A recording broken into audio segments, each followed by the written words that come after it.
Hello, what's good, everybody?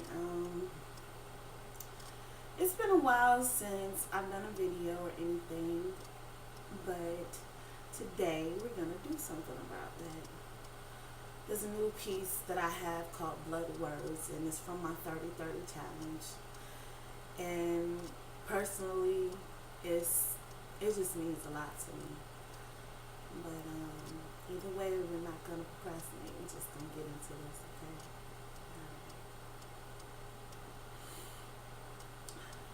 For a moment, we are going to pretend that forever doesn't come to an end. Pretend that the vibrant scent of our roses won't turn into a stifling stench of shit when we get around life's corner. But you and I, we know these roses have thorns that pierce into our logic while they crucify our minds. And we're holding on with both hands. So every time we touch, we exchange blood words, but we're giving birth to possibility. Now, I know many will say that this wasn't meant to be, but they were not there, couldn't see the first time you walked into my life and spoke yourself into my existence. Solidified the fact that I couldn't go back to a world without you.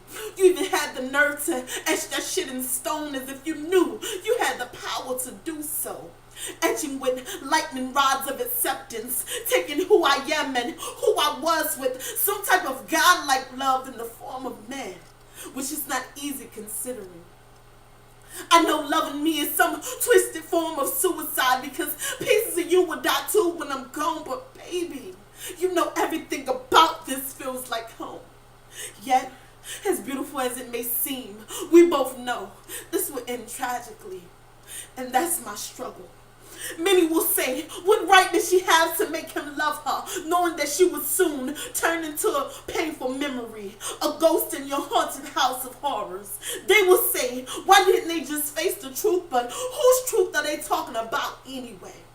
This is my truth. Hell, if this world were mine, I would go to God just to ask him for you. Now, many will say that I'm on a crash course with a train wreck, but I see it as a one-way ticket to happiness, and fuck that, I'm taking it. I know you see me, so I'm standing here internally naked. And I know they will say that this isn't fair, but the situation was a lose-lose because God was unfair when he constructed you. Knowing that I would so easily love you, knowing that I would fall like every rising sun sets, unable to forget the first time I heard your voice.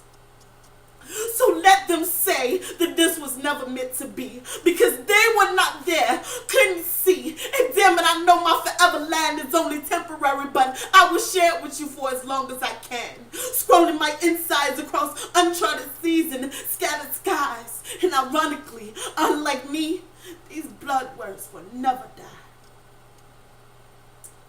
And that's in peace. Alright, well, for those of you who listen and watch, thank you so much for your presence in my life. And until we meet again, respect and love.